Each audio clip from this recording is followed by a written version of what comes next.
So we welcome everyone tonight. Such a blessing to have you here. And I believe it's a really important topic. Norman will introduce our first speaker, Deborah Conway, AM soon. But I'm just going to make a quick comment at the beginning that this topic of Jewish creatives and the resilience that they have required with the great level of anti-Semitism that has been directed at them in our nation. It's been amazing resilience. And we know that it's so important that our creative people are honoured in our nation. So it's so disappointing that the level of anti-Semitism that we've had that has caused this doxing, caused boycotts, caused online hate, and also loss of income, deplatforming, cancelled performances, demonstrations, outside performances. This is extremely concerning. And so it's going to be good to hear directly from Jewish creatives tonight. And also we'll have a Q&A later and comments. And if you come up with ideas about how this should be dealt with so that we can improve the situation, then you have an opportunity to do that at the end. And I think also what we're really concerned about is Creative Australia, because there's been a number of issues with funding people who are really glorifying terrorists. The Venice Biennale is one example. And Sababi, as you know, he had this painting of Nasrallah, the former Hezbollah terrorist leader, and putting him in a shining light. And so that was considered not to fit in with Australian values. And so he was removed from representing Australia, which was the right thing to do. That decision has been backflipped on. He's even been apologised to.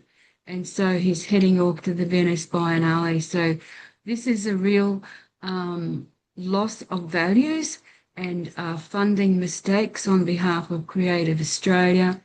And also we have the situation with the CEO of Creative Australia who has refused to condemn Matt Chun for the horrible things that he has said about the victims of the Bondi massacre, saying that we don't mourn fascists, and much more that he said. So he is still being funded by Creative Australia, and I'm so glad that the University of Queensland has pulped the books, University of Queensland Press, the children's books that Matt Chun has illustrated. So there's been a hue and cry about that, but at least we have one publisher in Australia who has made a good decision there. So over to Norman to introduce our first speaker.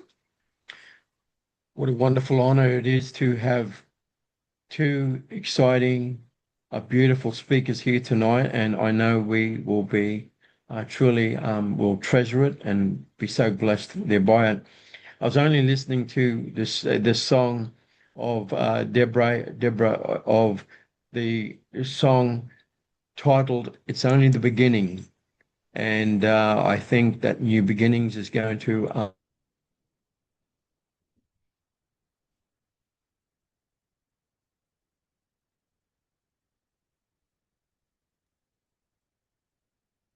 You're muted. Yeah. Sorry about that. I was muting myself and I muted Norman by mistake. I'm sorry. Because we're together. Did you hear most of that I was saying? Yes. Yes, No. most of it. Okay. Go back to where All you right. were. All right. As I said, I was just listening to that song of Deborah, a song. It's called "It's Only the Beginning," And that song was released in 1991 as a lead single from her debut album, Strings of Pearl. And I believe that New Beginnings is going to take place. It's an honor for me to invite and acknowledge Deborah Conway for her wonderful contribution, to our wonderful nation. Deborah Conway is a singer, songwriter, producer, festival director, actor, author, innovator, role model, and entrepreneur. Over Conway's 4-decade career, she has been fearless in her risk taking, has pushed and pulled existing boundaries, and always argued her cause with integrity to pursue the highest standards of whatever is in her sights. Conway has recorded 14 studio albums, two of them with her seminal band Do Re Mi. I hope I got that right. The last 11 with Willie Zyger, who has been her musical collaborator for the last 35 years. She has played countless shows in every size of venue, from lounge rooms and back sheds to theaters and stadiums. Conway's memoir, Book of Life, inspired an accompanying stage show, Songs from the Book of Life, written by Conway and Zyger. Gongs include an ARIA Award, Gold and Platinum Album Awards, introduction into the National Film and Sound Archive, named a living legend by the Leaps and Bounds Festival and Rolling Stones magazine, made a national living legend by the National Live Music Awards, made a member AM of the Order of Australia, won the Don Bank Award, and inducted into the Music Victoria Hall of Fame. What an honour it is to bring forth Deborah Conway. Thank you, Norman. Thank you, Barbara. I'm sure I sent you the short bio. I can't believe that you've got the long one. Good grief. Oh, well, anyway, thank you very much for having me. It's lovely to be here.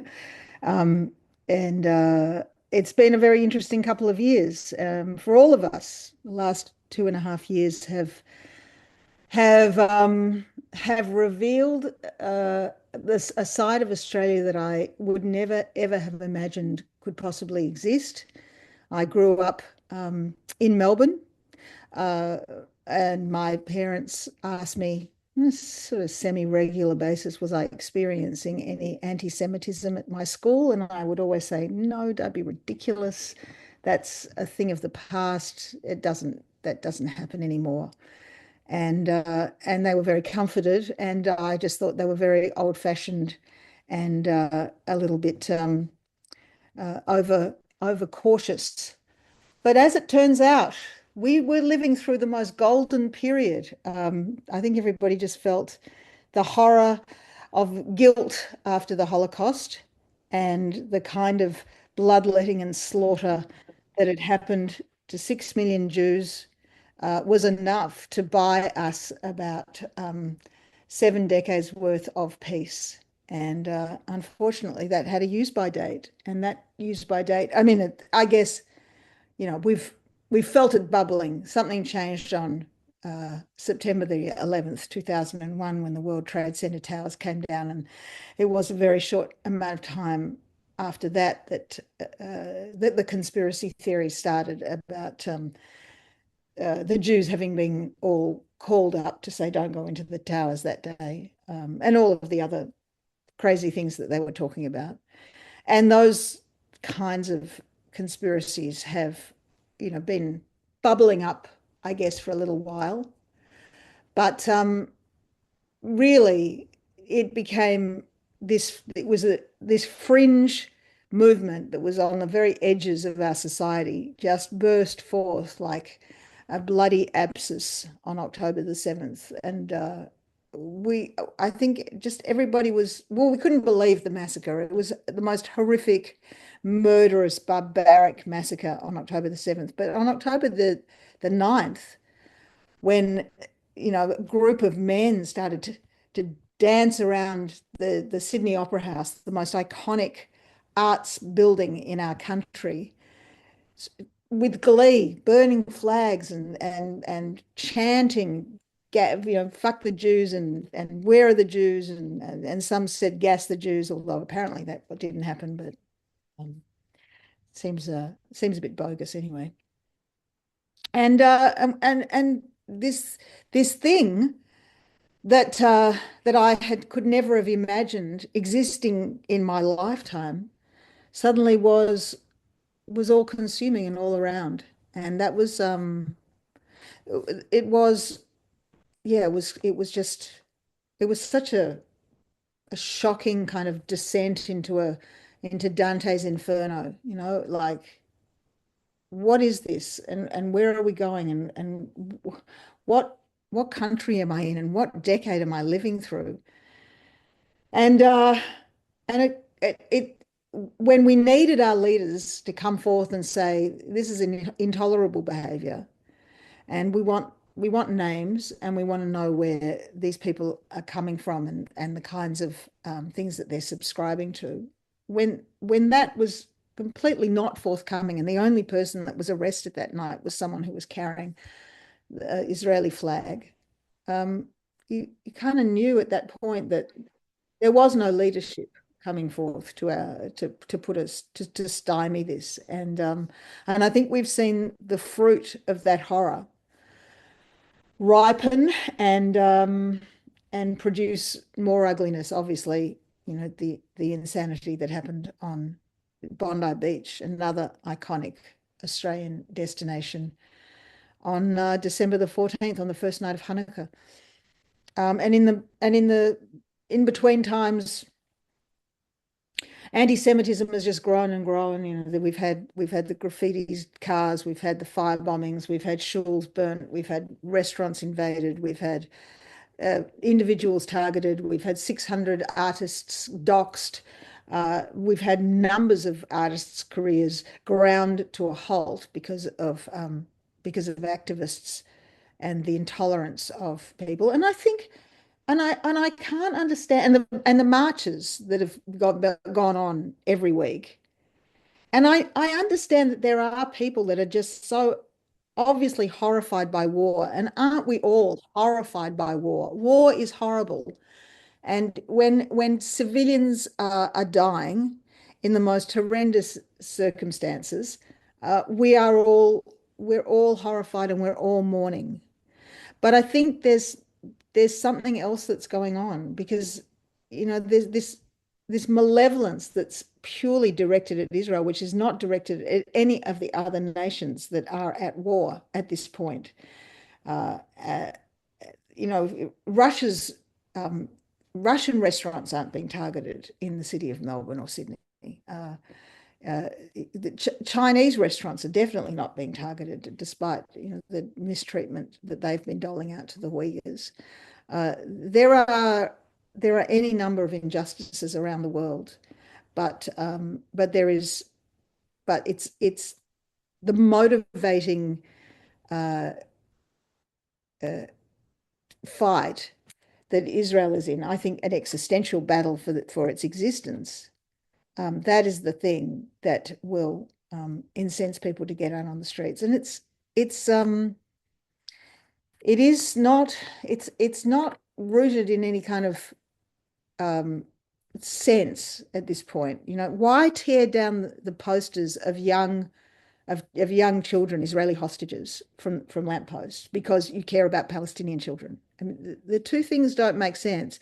The protests that go on in the city and have gone on in the city kind of every week, really, they're not peaceful protests. They're not asking for peace. They're demanding from the river to the sea, which I believe is a pro-genocidal chant, demanding that Israel, as the project that is the Jewish homeland, be abandoned, abandoning 7 million Jews, a couple of million Arabs, Christians, Druze, Bedouins, Baha'i. Yeah, it's the whole thing is kind of, there's an insanity out there. As for my personal experience,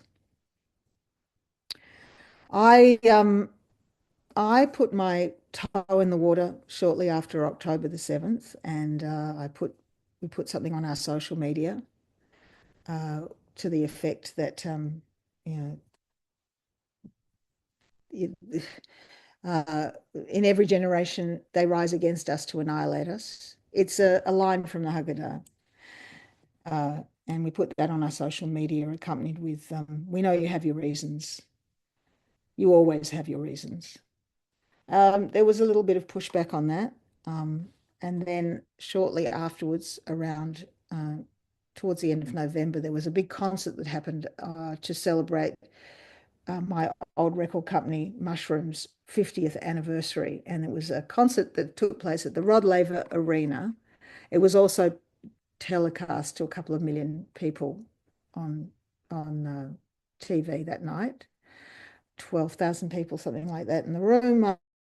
My husband, Willie Ziegler, and I both wore white suits and blue shirts. He wore a white yarmulke, and I wore a very large Magen David around my neck. And I said, as Norman mentioned before, we played the song It's Only the Beginning, because that was the big hit with Mushroom. And we played that song, and I said something like, Michael hated the outfit that I wore for this video clip. Michael was Michael Gudinski, who had died a couple of years previously, but he was Jewish, and I said he hated the outfit that I wore for It's Only the Beginning film clip, but I think he would have enjoyed this one. I actually don't know if he would have enjoyed the outfit that I wore that night, but nevertheless, I was able to say that because he wasn't around to disagree with me. And we did get quite a bit of pushback after that too. And I guess we put our hand up. We put our hand up to say, we won't let you trample us without a little bit of pushback. We can't tolerate this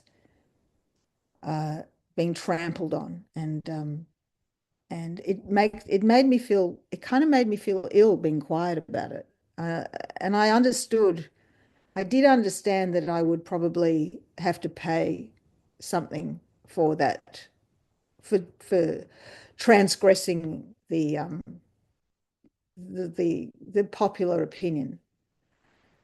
But there was nothing I could do, because honestly, it just wasn't worth it to me to keep quiet. It would have affected my health in the end. So I didn't. And then there was a radio interview that happened after that with Patricia Karvelis on Radio National, and the conversation turned to Gaza, and we talked about how awful the war was. And she said she basically kind of asked me a blood libel question, I think, because she said, "But what about the kids, i.e., that the IDF were deliberately targeting children in their attempt to,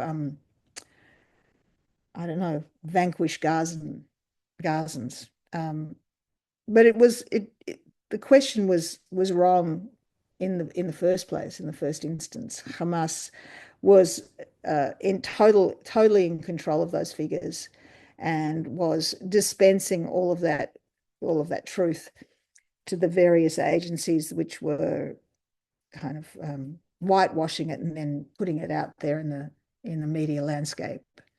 So, at that point, who knew? I mean, it was December. It had really only just begun. I don't believe that anybody really knew what the numbers were of anything. But I made the comment that it depends what you call kids, in the sense that Hamas uses underage soldiers and puts guns in the hands of young people, and then when they are vanquished on the battlefield, they get counted in the childhood casualty list, which of course is the worst kind of child abuse. And no one has ever really picked that apart. They've just been vilifying me ever since with those few words that I said. I mean, probably possibly clumsily, but I think if you listen to the whole interview, I'm very clear that I'm not a fan of war. That I think that it's all an appalling enterprise. But you have to be able to defend yourself, and 250 hostages were being held in tunnels. And I think that any government would has to be able to fight for its citizens. So Hamas engineered the battlefield. It built it built underground tunnels, 700 kilometers of them apparently, and then waged a war that Israel had no choice but to defend itself.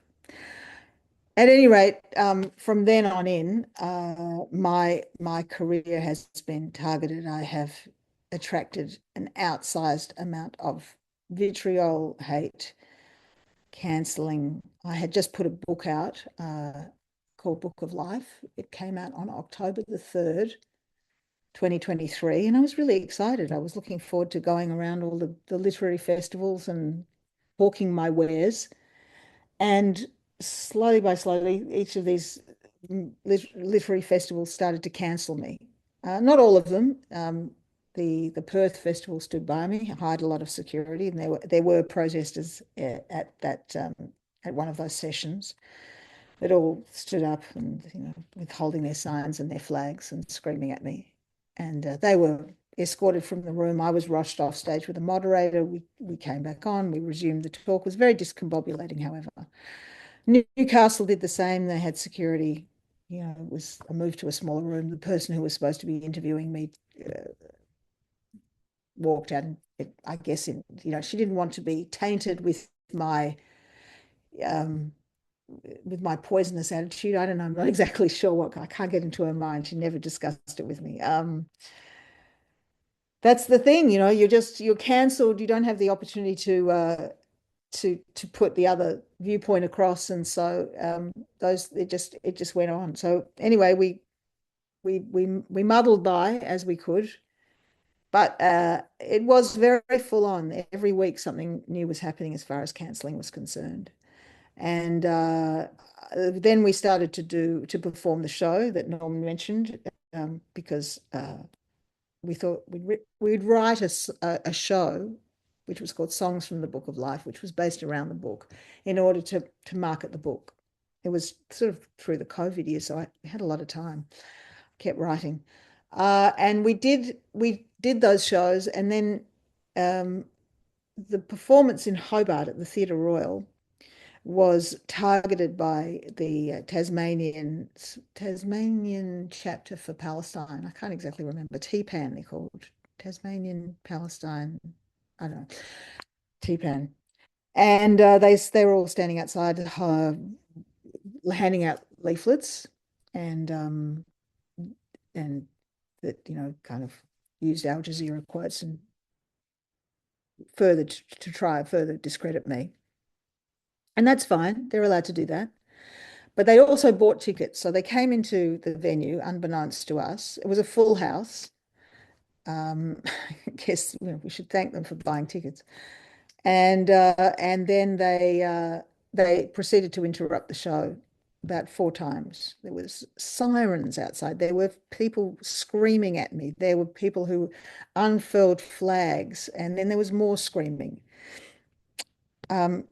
Each time we would go off stage, because that was the protocol that we had developed. So we go off, the security people would clear away the troublemakers, then we would come on, we would resume the show. Now, this was a scripted show, so it was very disruptive to the flow. I have no idea whether people enjoyed that performance or not, but at any rate, it was kind of legendary to be it, I guess. The final interruption was from a young woman who was down the front, and she started screaming that I should be ashamed of myself and how could I live with myself, or I don't know, whatever she said. And there was another woman that was also down the front who smashed her wine glass on the stage, at the edge of the stage. We'd gone off at this point. We'd already left. And she smashed her glass on the front of the stage and threatened the protester with her broken glass. At which point she was arrested. The protester was thrown out. The protester, I don't believe, ever had her name taken. But the the woman who threatened her ended up in court and doing community hours. It was really just an awful glimpse into societal breakdown. And, of course, none of this, none of this is helping solve the crisis in the Middle East. Not for a nanosecond could they possibly have imagined that targeting Melbourne musicians playing in Tasmania, the furthest away that you could get from the Middle East crisis, would actually help. But that didn't stop them. There's a kind of a viciousness about it. And then what happened? So the next day, the ABC decided they wanted to do something about what had happened at the theatre, the Playhouse Theatre. And initially I was asked to make a comment, and then they decided that they had enough people in the audience who were going to ring in and talk about it. And the ABC announcer said to his audience, is it right and proper that Deborah Conway should be allowed to perform without interruption? And I was shocked. I couldn't believe that was his attitude, because what kind of society are we going to be living in if it's okay if you disagree with someone's the show? Can I just say, the show was not anything to do with the Middle East. The show was to do with promoting the Book of Life, which is a musician's memoir. So if you disagree with someone about, I don't know, trans rights or abortion, or whether the dollar should be floated, I don't know, whatever you happen to disagree with, this, whatever performer that you happen to be seeing, is that the proper way to act, so that everybody who's bought a ticket to that show can no longer enjoy that show because you've decided that they have no right to perform? Anyway, that was about May 2024. And then after that, we made a record, and was called Right Wing Propaganda. I'd love to be able to show you the album. I've got it. See, should have had prepared. Never mind. I don't have one immediately to hand. I could run into the other room and get it, but you have to talk amongst yourselves for a second. It doesn't matter. Anyway, we made a record, and I guess the songs were about the first half of the decade, which had been just such an extraordinary 5 years. We had COVID kind of pretty much out of the box straight away, March 2020. We'd had the longest lockdowns anywhere in the world in Melbourne. We were all being paid to sit on our couch. Well, not all of us were being paid. Some of us were being paid to sit on our couch, and others were being just punished. If you went outside and with someone, you could potentially face fines if you were more than 5 kilometers away from your house, riding a bicycle. I don't know. The rules were insane. And then, then there was Russia invaded Ukraine, and then in 2023 we had the start of the Gaza, the Hamas attacking Israel. So it had been a very interesting, as the Chinese might say, 5 years. And so we were writing songs about that stuff. It was very we were inspired by the times. And I guess they were songs of love and bewilderment.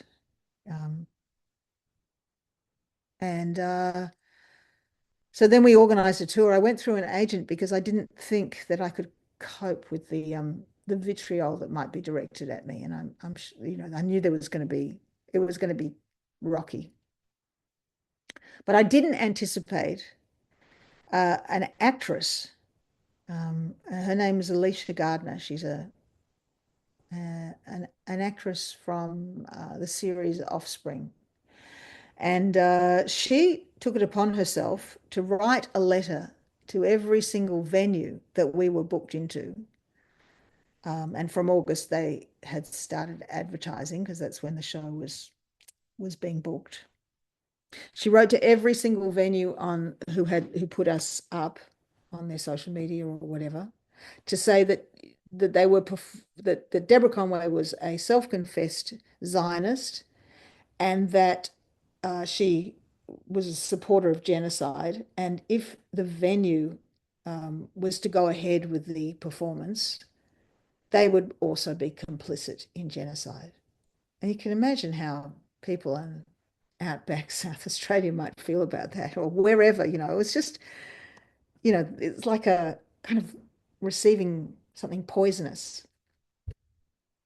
Anyway, most of the venues did actually stick by us and decided to keep going with booking us. But quite a few of them also decided that they wouldn't. And I think the ones that, and there were people that wouldn't touch us anyway, straight out of the box, because they were inclusive venues, and we were not and we were not people to be included. So I always thought that was pretty entertaining. They never seem to get the irony of that. Anyway, there was the venues that stood by us, I think, were the people who saw through the garbage, who saw through this political, religious almost crusade of a witch hunt, and decided that they weren't going to buy into it. And I think there was lots and lots of brave individuals, and they had to be very brave because there were so many threats. So once the initial letter had gone out, then there would be a pile on once the social media went up online, and all these comments would happen, and people would just say the most horrendous things about me. And then they had to, they just pull the advertising, because I don't know why they didn't just get rid of the comments, but they didn't. But it felt so horrible, and yet they still went ahead. So there was one venue that, bless them, they did try to keep it going. And this is a venue in the very, very kind of groovy area of Melbourne, in Brunswick, and it's called the Brunswick Ballroom. And I've played the Brunswick Ballroom quite a few times, and it's always, it's a good place to play. And they they got the letter from Alicia Gardner, and then they started to get the pile on after they started advertising. They stopped advertising immediately. And then there was a campaign, another Meribek for Palestine, I think they were called. Meribek is the Aboriginal name for Brunswick. So Meribek for Palestine had a Facebook. I was the poster girl of evil on this Facebook, and they were organizing marches outside the venue every fortnight. And I heard about it because there was someone that I knew was playing there, and other people had gone to this show, and they mentioned it to me that people were protesting our show that wasn't happening till November, and the show that they went to was in August. So that was, I thought, wow, these people are, well, they're committed. They should be. Anyway, the upshot was that the protests got more and more intense, and the thing that sealed the deal, when they decided they just could not continue to have us booked to the venue. And to their credit, they actually left the poster up for quite a while, and they only told the ticket buyers who had bought tickets right towards the last minute. But people turned up one Friday night with wearing masks, beating pots and pans, invading the front bar with cameras, and threatening that there were 70 of them, and then they were threatening to turn up as a 300-strong cohort on the night that we played. So at that point, they couldn't find any staff to work on the night that we were going to play anyway. So it was just, and I guess they wanted to, I think that the manager was actually getting some personal harassment from him about his family and stuff as well. So they hung on as long as they could. And then they pulled it. But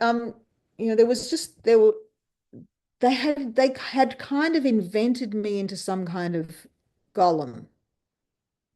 The person that they were pitting themselves against was not me. It was something of their creation, some nightmare of their creation. And but they had so convinced themselves, and they were so self-righteous about it, and they still are. It still continues. After I did my submission to the Royal Commission the other day, a fellow put up a rap song which targeted me, and quite specifically, and there were very specific lyrics that referred to me, and it was amazing he could get it up so quick, I guess. And then, of course, it opened up an absolute sewer of poisonous vitriol that really, it was really beyond the pale, beyond the pale. So yes, that kind of gets you up to date. I don't know if there are any questions you want to ask, but you know.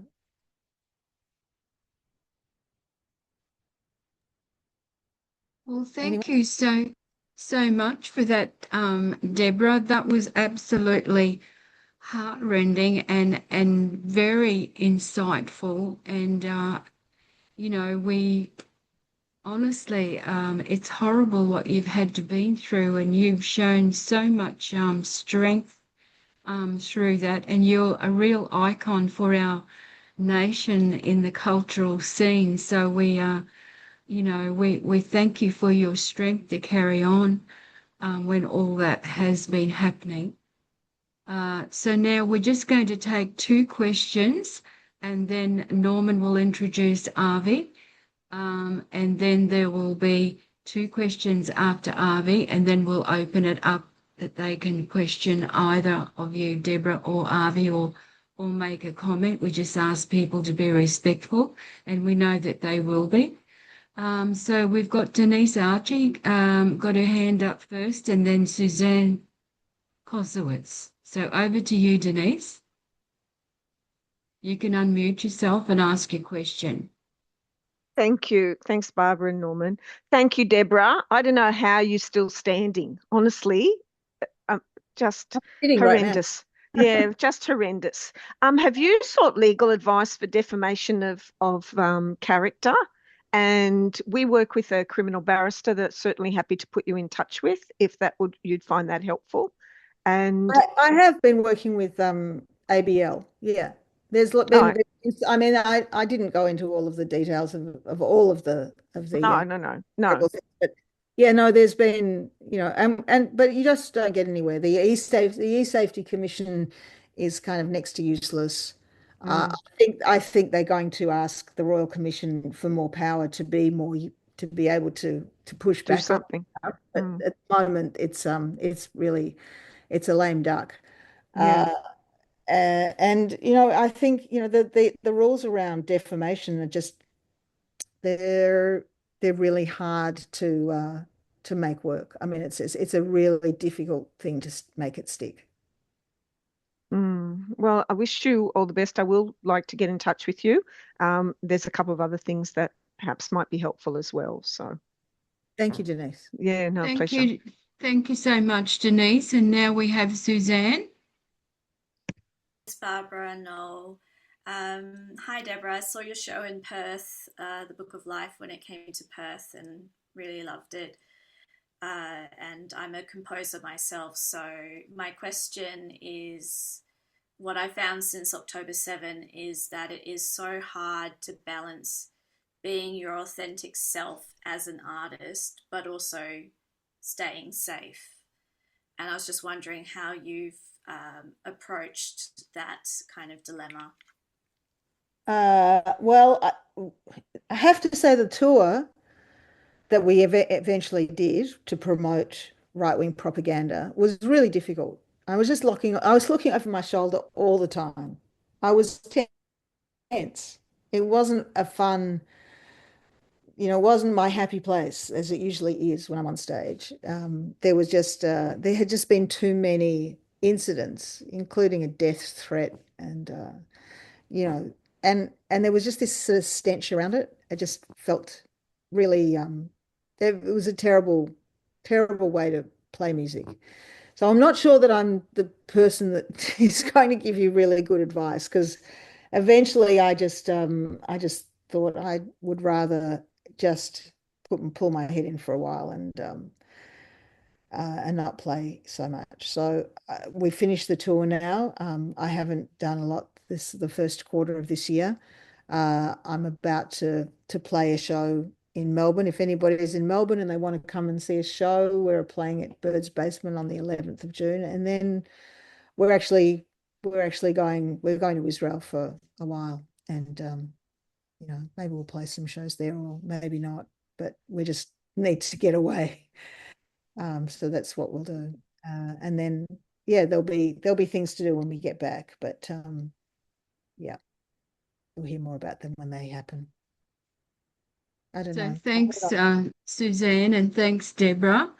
So just mention, while we were advertising this particular Zoom seminar tonight, I found out that there's an Artists Against Anti-Semitism group and a Writers Against Anti-Semitism. I don't know if there's a Singers and Musicians Against Anti-Semitism group, but have any of those groups supported you at all, Deborah? I think I don't know that I know them particularly. I don't think I've come across them myself, but I mean, I feel supported. I feel supported enough in the sense of if you keep, within my own circles, I feel supported. I don't know. I just have to navigate these things myself. But Well, you're doing. it's been an interesting time, because none of the big, the like Mushroom Records never said anything. The APRA, I mean, all of the cultural musical institutions that I have been part of for the last 40 odd years, they could have said something, but they never have. And there's not, I mean, I am a little bit of an outlier in that sense, because there's not that many Jewish musicians, or not in the pop music world. Although I mean, of course there are, but I guess maybe I'm just the most kind of well known, perhaps. The other well known artists have kept their heads down and haven't endangered their careers in the same way. And that's, I'm not making any criticism about that. That's their decision, and that's fine. So I'll work it out, I guess, in my own fashion. But I haven't,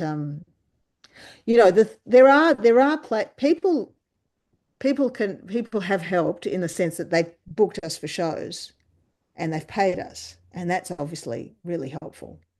So, I mean, I guess that's the most help that you could possibly want. And All right, so ABL have been great too. So, yeah. okay, so look, thank you so much for your wonderful presentation, even though it's been such a difficult journey for you. Norman's now going to introduce Avi Efrat. If you would introduce, and then we'll come back to you later, Deborah. So thank you so much. Oh, what a honor. A woman of strength, Deborah Conway, and we are here that we're far from you in Cairns. We want you to know our love and prayers are there with you. I now will, it's an honor to honor Avi Efrat. He is the founder of Fantastic Framing, one of Australia's leading picture framing and printing companies with locations across the country, passionate about businesses, creativity and innovation.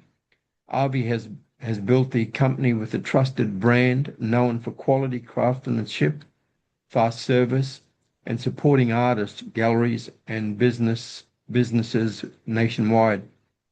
Beyond framing, Avi is focused on building communities and opportunities within the art world through projects like Artie's Own Community and the Art of Business podcast. Its vision is to help artists and entrepreneurs grow through collaboration, education, and creative thinking. What an honor it is to have Avi Efrat. Thank you, Avi. Thank you guys. Thank you for having me over here. I'll tell you a little bit more about me. You can hear my strong accent.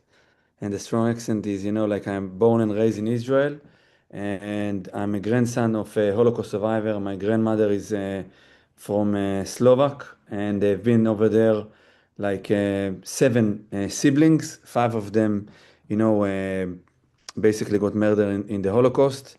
All my family came to Israel and Australia, by the way, after the Holocaust. When I was a little child, I even had one of my family members that, like now you have all the shooting from Lebanon, so you went to the reserve, you've been 40 years old, you had four daughters. I was maybe a kid, maybe 6, 7 years old, very handsome. I remember he was very, very tall, blue eyes. And then we're getting a phone call. He was driving on a Jeep, and there was like a bomb on the road, and basically he died with four daughters. So for me it was like a big shock. My father was a lot in the army, did a lot of reserve, and when I wanted to join the Israeli Defense Force. I decided I'm going to do the best as I can, and I went to the Special Forces. I've been there for 4 years. I've finished in distinction, and my experience wasn't that great, but this is a different story. But I helped it, in a way that I'm serving my country, and the way it feels in Israel, it is now your turn, to protect Israel. So you have this thing in the culture that it was the turn of my dad, to serve Israel. Then it was my turn. And then when I finished the army after 4 years, I said, like all the Israelis, you have to go and travel. And then everybody goes or to Australia or to South America. And then I decided to come here because part of my family, there are two siblings. One of them came to Israel. Both of them came to Israel, and then one of them left and came here to Australia. I came over here, traveled with two of my soldiers, and basically, I went. Then after I finished the traveling, I did UTS. It's basically a very good university here for business, because my father is a developer back home, building like 80 apartments, 100 apartments. So I said, I'll come study here, go back. Long story short, I stayed over here, started the business, and in my heart, I had all the time the stories of my grandmother on the Holocaust. And like Deborah said, I didn't even have a tiny thing in my mind, it's going to come back, But I all the time had it's in my heart. I had friends that died for Israel. I had many people in my family that passed away. Even my father, just to give you that I didn't know, my father was called Aviu because his uncle died in the 48.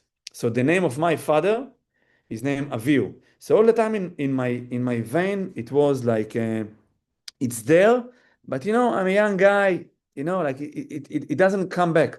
Then October the 7th came, and I was, in a shock, like it was like, I want to go back. I really want to go back. I want to go back and volunteer back into the army. Like I started to text my friends, hey, can I come? But and I already have kids. I can come and volunteer maybe for 4 weeks, 6 weeks. Avi, you're in the special forces. The volunteer rate is probably over here 150%. We don't need you.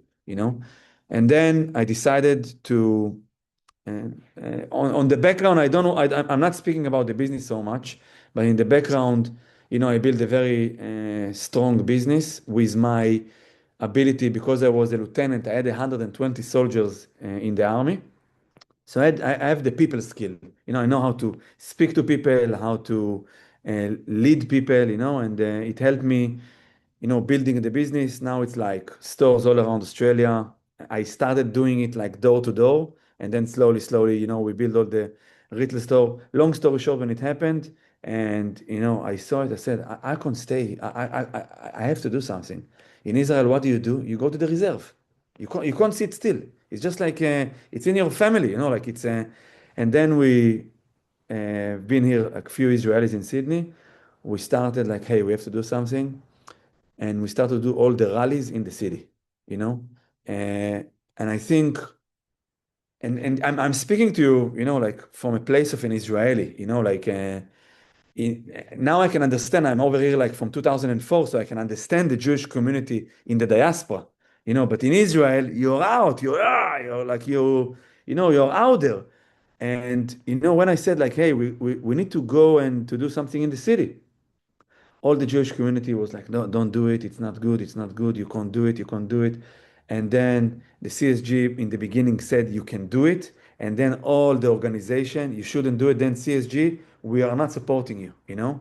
And we said, well, look, we're doing it. Like I don't care. We're doing it. And then suddenly, like the response was so high that many people came. We had one time like 15,000 people over there. The media was okay. Slowly, the media became a little bit like against us, in a sense.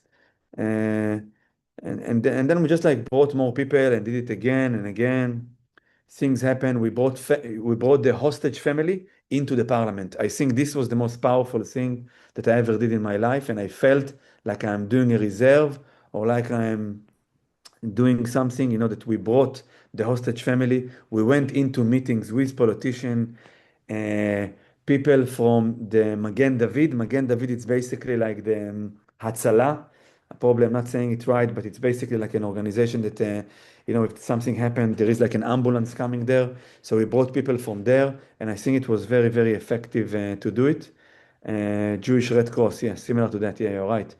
And then we like was my reserve. But when I was in the business, I'm dealing with a lot of artists. I have so many artists working with me, lots of Jewish artists. And then suddenly I'm starting to get like call. First of all, I'm like I'm all over the internet. Like the minute you will go in or check about us, so you will see that we are very strongly online, and you can hear my accent, and people uh, straight away target me, like outside of the stores, social media, threaten me. I'm on the news, doing speeches, and it started to be around me, and then Alex Rifchin is basically my friend because of the kids. The kids literally in the same school, like so he's down the road from me in Dover Heights, and then all the graffiti, and then from graffiti it's on cars, and then bombing cars, and then bombing his house, and with red thing like red balloons, and then burning, and he basically not living there.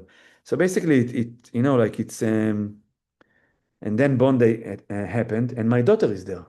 So I'm going to a bar mitzvah, in Bronte. My daughter is like 12 years old, going over there with her friends, and like, and then it's just like a roller coaster, like in the community over here, in Melbourne as well, in Sydney, everywhere.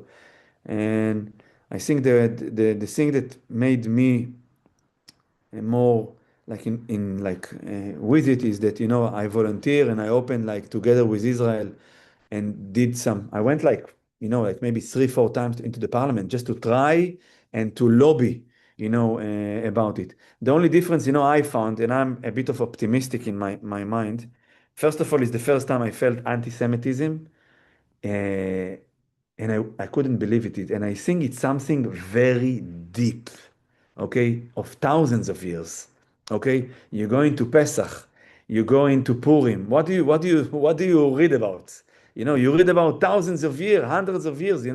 So it's something very, very deep, more than only the Holocaust. And the Holocaust, yes, was a very bad thing.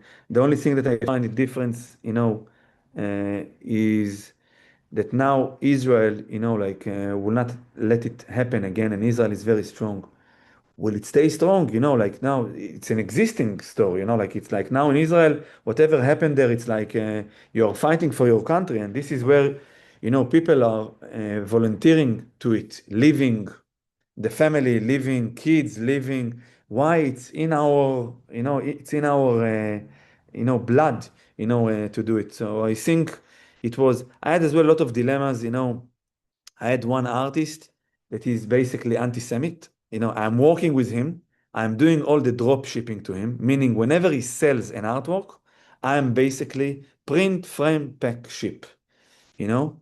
I'll even say to you the name, the name is Scott Marsh, and doing murals against Trump, Bibi Netanyahu, dressed like Hitler. And then in one of my stores, I had when I went into the parliament with all the families of the hostages, his cousin was basically, a hostage. Long story short, lots of his friends died in the Nova Festival. So he came here. His cousin not passed away, killed, murdered, And then when he went back to Israel, he was a bit depressed. I said to him, man, if you want to come back here and work for me, man, just come back, work with me. I'm all about. He came back over here, and then there was one print of this art, and then it happened so fast. I'm taking him to affordable art fairs, like in trade shows, and suddenly he's like starting to do murals against Israel, and just like strong radical left wing, and then it's putting you in a dilemma. What do you do? Like, what's should I call? Should I call him? Tell him?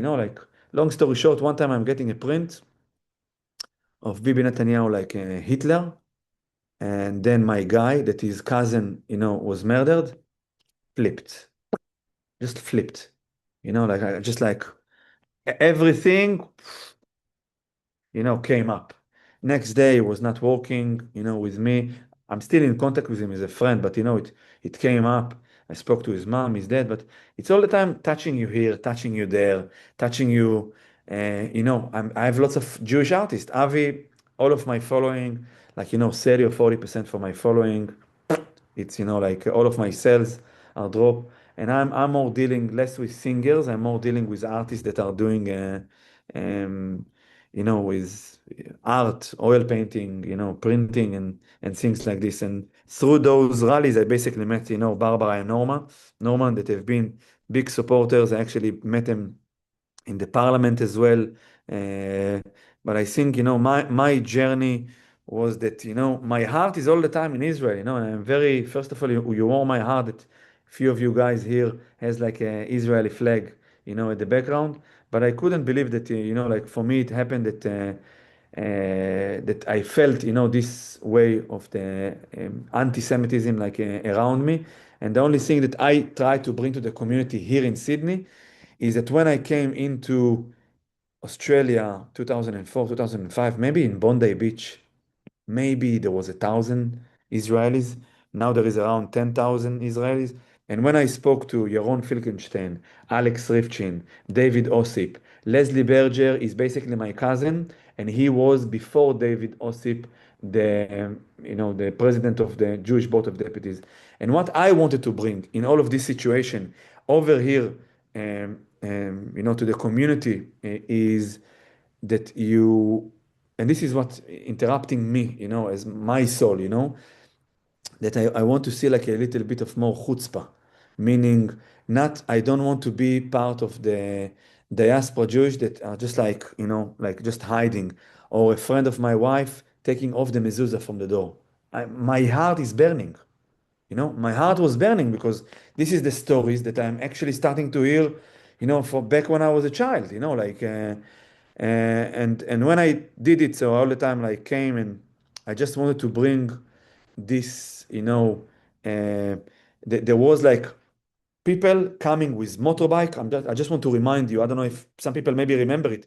People are coming from the west, from the area of Lakemba and all of this, with motorbike to Coogee Beach, like 150. Straight away, SMS, all of the Jewish community, guys, I'm going to go over there with Israeli flag, with Australian flags. If you want to come, I'm going to come.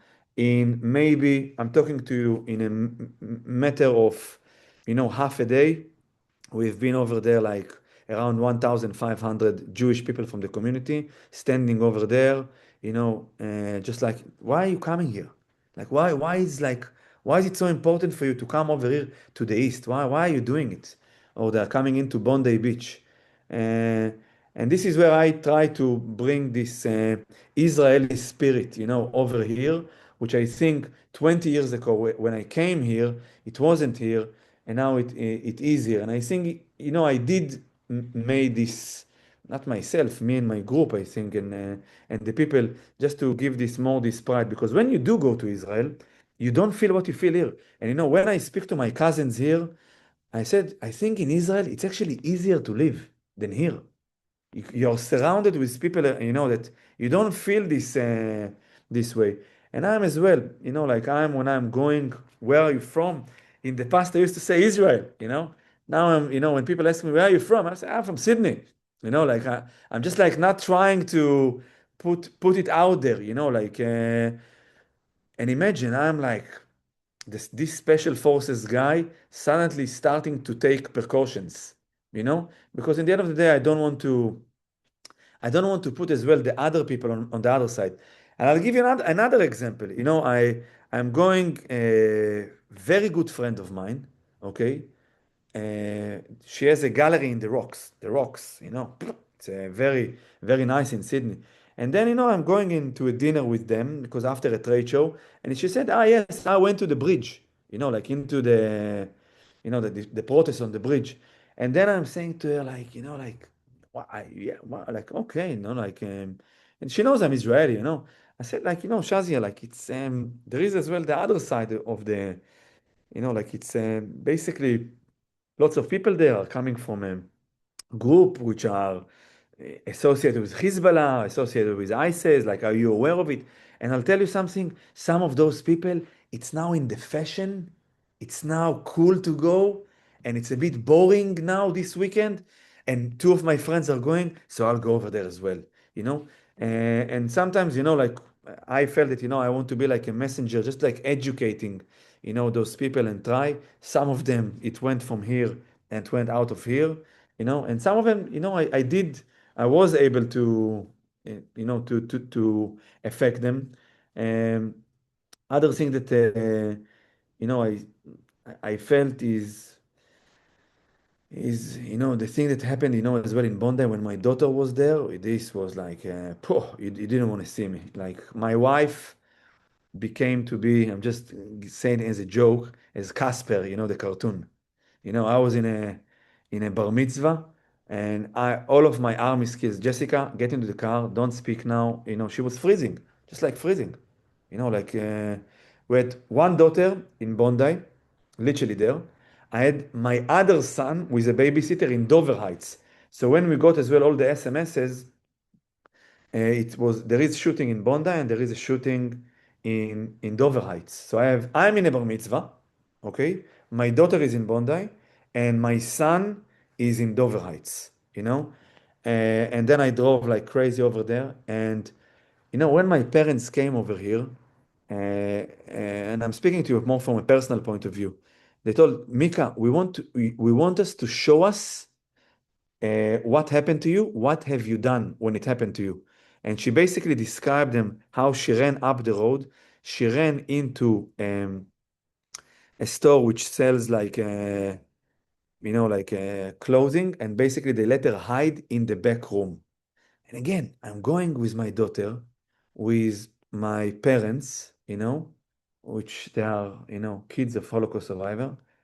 And I say like, wow, like is it coming back again? With this situation. So it comes around, even, like my cousin, that he was the Jewish Board of Deputies president, he had a graffiti outside of his house. And no way, it's behind of my house, maybe they came, it's a Jewish area and they did it. And I'm saying to Leslie, you can't be naive, man. You have to go out of this world here. I've been in the army. I've been, there is as well, like, and I'm telling you as well for my way of thinking, all of this graffiti, I'm not going to go into it in too detailed, but there is people from Iran paying $5,000, $3,000, $10,000 to people. They go, they do it, they escalate, everything, create this anti-Semitism, around it. All the other communities are doing it. What happened in the Opera House or other thing, or when I came and all the time saw when we had protest, and we did, you can see hate in the eyes. I went, for example, into the council, myself, my friends, which are artists. I'm now over here, in Rose Bay. In Rose Bay, you can imagine how many artists you have over here. It's a big Jewish community. And then we are going into Randwick Council, and there was over there like people from the Greens and starting to speak, about Israel, about the motion against Israel. I'm like, what does a council need to speak about rubbish, about things for the, community? Suddenly they are doing and then we went over there, we saw lots of people came from the Green and, from a bit from the West, even came, and you just can see the hate in the eyes, and it's basically to do it. So, but on the other hand, I think on a positive note, people around me, I think stay together. It happened to many, many people that suffer from loss of cells. I even wrote over here like an organization that we are helping, um, uh, you know, uh, that basically they meet with artists and basically Romy, COJA, and then we give them, all the time our stores that people can meet over there. So I'm trying to do as much as I can for my goodwill to do it, trying to bring the strengths, from back home because my life is here. My center of life is here. I got married. I have 3 kids. They go into Mariah School, which is a very Jewish school. The security there, in Melbourne as well, the security there, and you say, why do you need so much security? When I came over in 2004, 2005, why do you need so much security? But now, when you saw all of this, all of things that happened, definitely you need it. And it's basically as well even not comfortable to say it, but for me, it's all the time, how can I be active? What can I do to help to the community? I can't sit on the sofa. I couldn't sit on the sofa. The way I've been active, I've been in my business. I told my guys after the October 7, I think I was 70% on the Jewish community, 30% on the business. And you can imagine, business with 13 locations, 50 employees. Every day I have problems. It's I wake up to problems, But in on the other hand, I'm enjoying the business is growing and so I'm enjoying the journey, but my people respect my time. And I think this is why I volunteer a lot. And this is my reserve. I come from the special forces and I would be probably in the special forces back there in a very high rank if I used to stay in Israel. And this is what I try to do. When there was election over here, I recruit, lots of people to stand with flyers, literally outside, and not like just like talk, and be like in talks. I'm like a field guy, I'm going in, recruit, get some, like some funds, calling people, getting some fun. I was to bring fun and get new t-shirts, flyers, stickers, all of those posters that Deborah spoke, I was basically donating here in Sydney thousands of posters. And I'm talking to you like in the army, you're going to this suburb, you're going to this suburb, you're going to that suburb. What's up? Yes, you're a real organizer, aren't you, Avi? And look, we were so privileged to meet you outside Parliament House in Canberra when you brought the hostage families from Israel, and you gave them so much support, and you organised all those activities for them in Sydney as well. We were there in Bondi supporting you, and you really do get people around you and activate them to stand up for Israel and Jewish Australians. So we thank you so much for what Thank you you've guys for having shared me. tonight, for everything you've been through, and for the wonderful energy you bring and support to artists and everything like that. So we're going to take two questions to Avi now. And I know we're running a bit short, but Sorry, there's guys. going to be an opportunity to open up to have some general questions and discussions at the end. So it looks like Denise has got her hand up first again. Over to Denise. Thank you. Hi, Avi. I'm Hagit's friend. How are you? We met down at the Coogee the other week. Yes. So I want to tell you, you know that poster about Netanyahu? Do you know where it ended up? I think in the court, I think they went to court or something like that. No, No, it no? ended up in the civil liberties of New South Wales. Do you know that we have a civil liberties that is government funded? I actually sent that photo as part of my royal submission to the Royal Commission. It's absolutely disgusting and they need to be investigated. And I want to talk to you offline about what's happening there. Perfect. Secondly, thank you so much for your bravery and for your upstanding. And I also know Les, and they always very softly. And I've got some other stories I'll share with you about that as well. So, Shechoya Mazel Tov, fantastic. I love the chutzpah. Okay. I'm there. That's wonderful. Yes, Avi's got plenty of chutzpah. So we'll take one more question of Avi.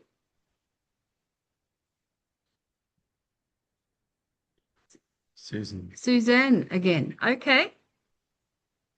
I was just going to wait to see if anyone else wanted to ask questions. It's a couple of things. So first is the same question I had to Deborah, which is how do you balance supporting artists being authentically themselves as well as their safety? And then an offline conversation I like to have is about bringing Koja to Perth and what we need to do that. I've already spoken to Romy and Dominic last year. So. Amazing. So I think it's to reconnect. Look, my advice is to artists and as well to myself. When it's my personal page, you will see everything about what I do. But when it's business, I'm trying to educate the people next to me. Just don't put politics. In it. So the balance is that because the group is very little, but it's very noisy, and you just don't want to attract this bad behavior. And I think there is lots of goodwill, around it. Some people did do it, a few of my friends, and I think they basically got hit pretty hard, and they don't care. They want to go with their heart, So I don't want to. Some people want to do it and to show it, and some people basically. My advice is just like keep working, Don't put too much. So this is how I keep the balance for me and for the team around me. And with Romy, definitely Susan, I will connect. I'm helping them a lot, and I think it's a good idea for Perth. And yeah, thank you. Okay, thank you so much. So we now open it up to questions either to Deborah or to Avi.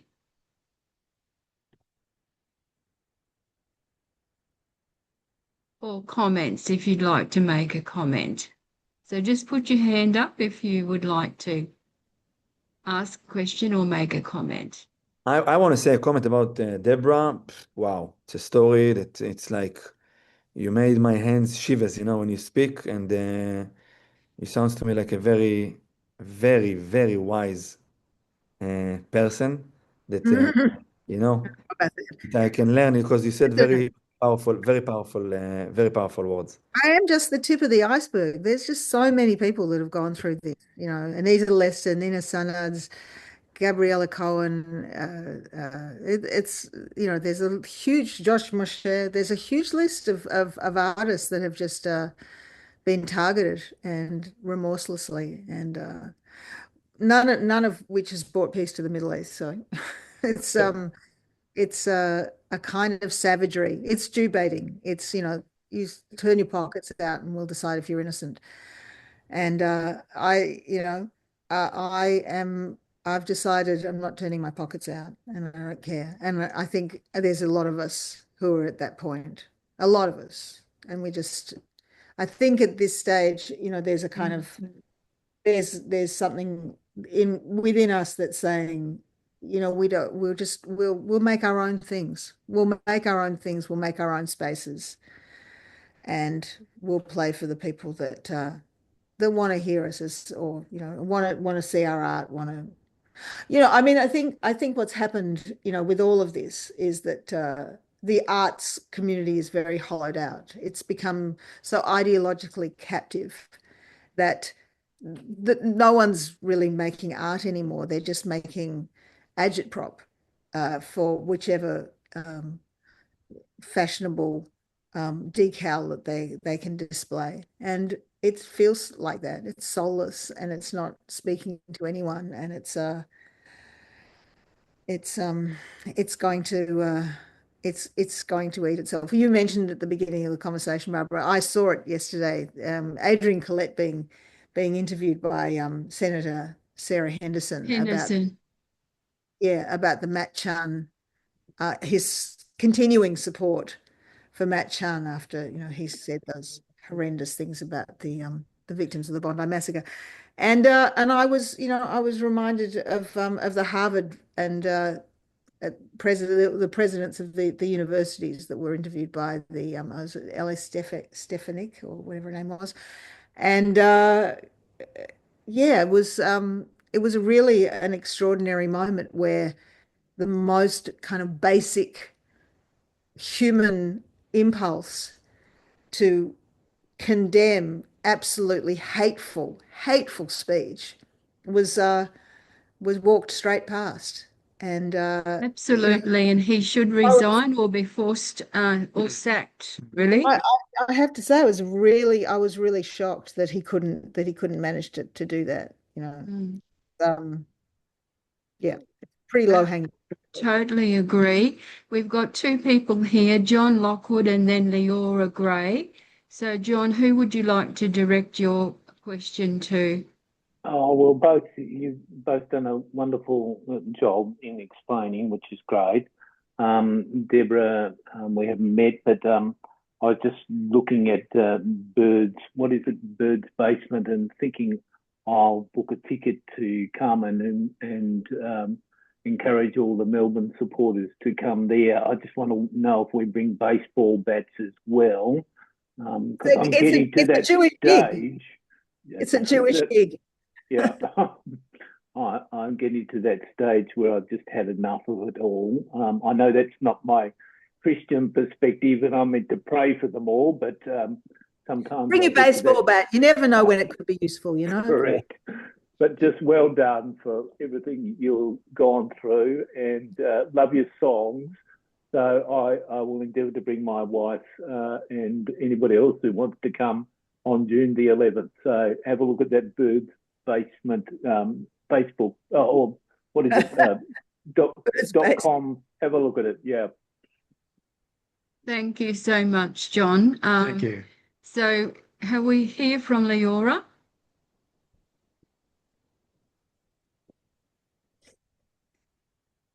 Leora?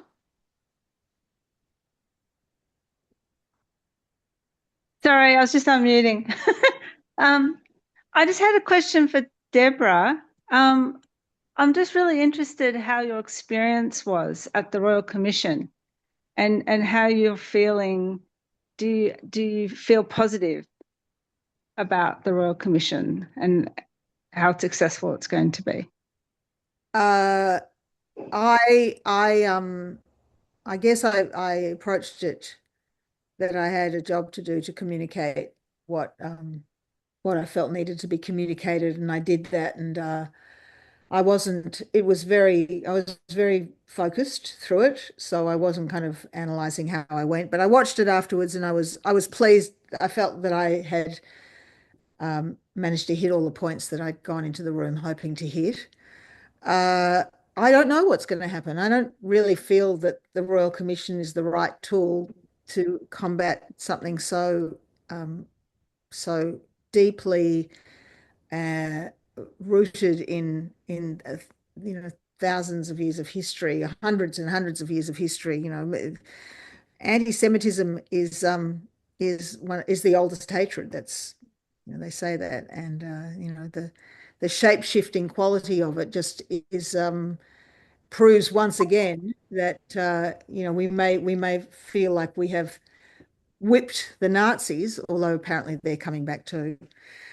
But the insane kind of quality of the current strain of anti-Semitism, aka anti-Zionism, means that they feel perfectly justified in calling for a genocide of the entire Jewish state without a shred of self kind of reflection. And it's just I don't know that a Royal Commission can do anything much about that.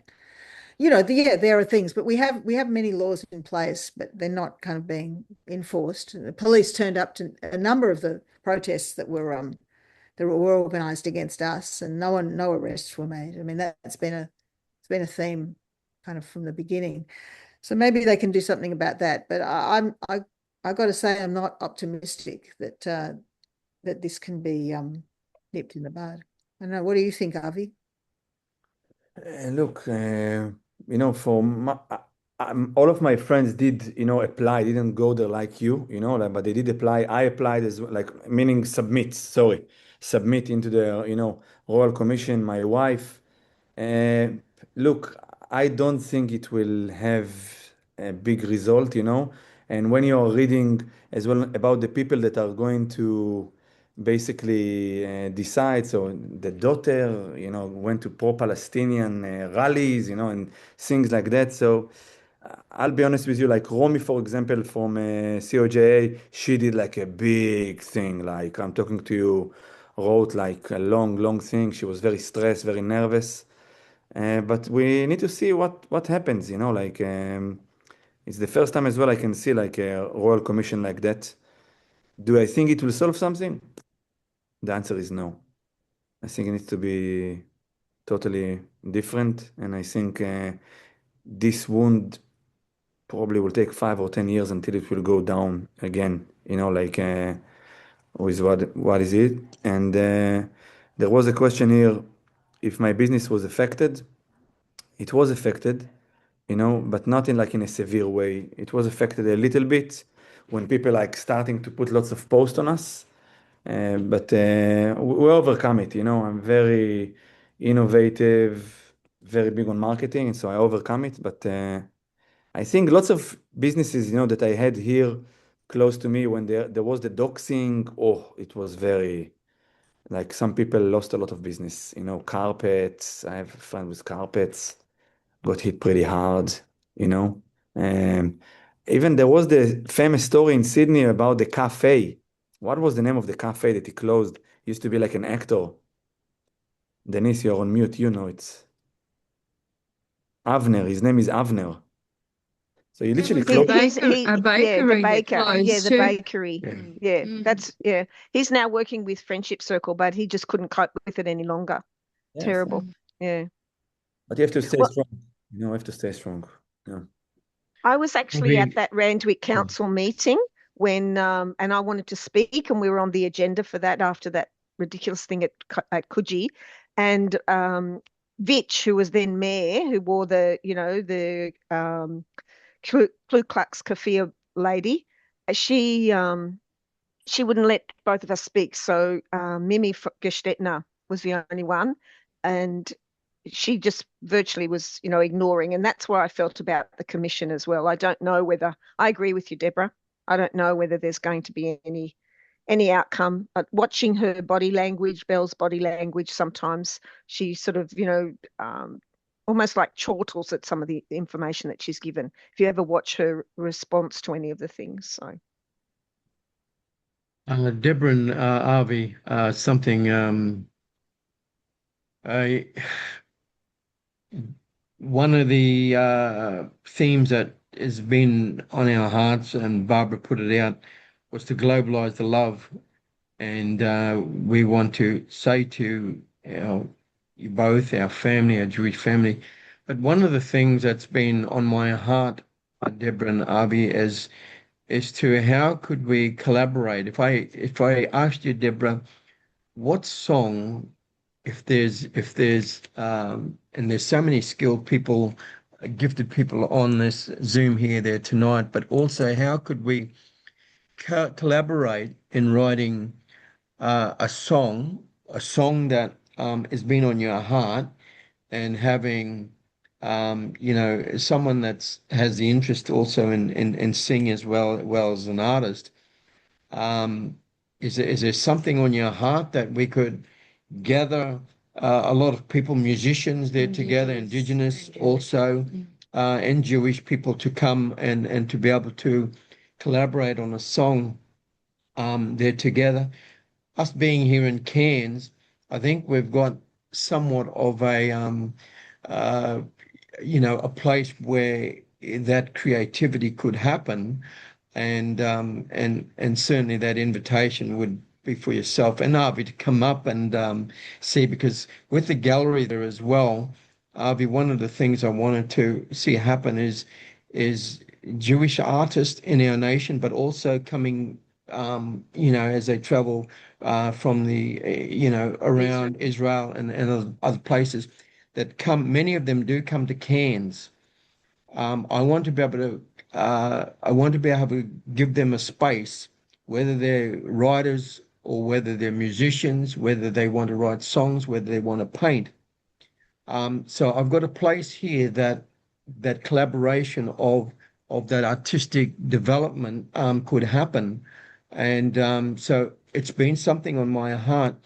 What what are some of the things that you think that it could to progress this through, to see it develop even more? And there may be also others on here that may be thinking of similar things.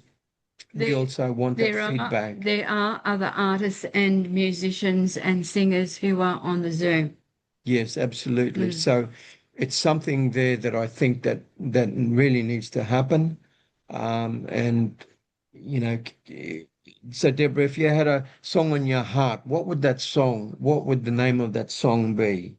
Oh, you're really putting me on the spot, Norman. I can't perform under pressure like that. Sorry, not a performing. No, no, I can't do it. The songs take a long time, and they're not composed for me. Not composed in public. I do this privately, and so no, I haven't got no ideas for you. I'm sorry. You're gonna have to come up with that by yourself. We are the Jews. I don't know. Anyway, I think we had some thoughts there on. Sorry. Yeah. Go on. Avi had some thoughts on. Look, for me, like I have like few artists, in Upper in Queensland, that I will try to connect, in Cairns, like I'm pretty more hooked up in the main cities, this is where there is more population, but definitely I will try to connect, them whenever I'll hear, because I have like a community of artists. We meet 2 times a week and we share some ideas. So definitely I'll keep it in my mind, and I'll be in touch, when needed. Yeah. So if I can just say, there's two things Norman brought up there. Is one, he can provide a space for travelling Jewish artists around Australia or Israel. That's one thing. Secondly, the possibility of a collaboration on a song with Jewish and Indigenous artists. So that's two different things. And I know Suzanne's got her hand up, so I just want to say one thing quickly because I know our time's going on. For those who live in Sydney, Shalom Collective have got an art exhibition called Holding Light at the Bondi Pavilion. Most of the artists are Jewish. There is one Persian artist, and Norman is probably the only Aboriginal artist. He's got a painting in there, and that exhibition is open to June the 28th, just honouring the victims of December 14, if anyone wants to go and have a look at that. And so we've got Suzanne and Kathy, and then we absolutely have to wind up. Okay, Suzanne. Norman, I was just thinking that the Brisbane Olympics are going to be coming up in 2032. And I wonder if this is an opportunity to, you know, come together to create something and pitch it for any promotions around the Brisbane Olympics. Okay. Just an idea.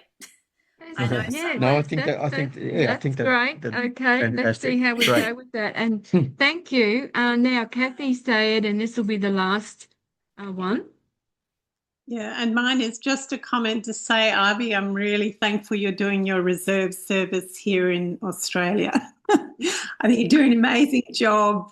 You've served many, many, many months, 2 years on reserve service, and the end is not in sight. And both Deborah and yourself, thank you for the huge amount of the toll that you've carried in being on the front line. And we're with you. We love you. And really thank you for sharing tonight as well. Thank you. Thank you. And I can see lots of hearts going up. We're globalizing that love. All right. So thank you so much, Deborah and Avi. Did either of you need to say anything quickly before we give you a clap and send you off with great thanks? Thank you very much for having us. It's good to share.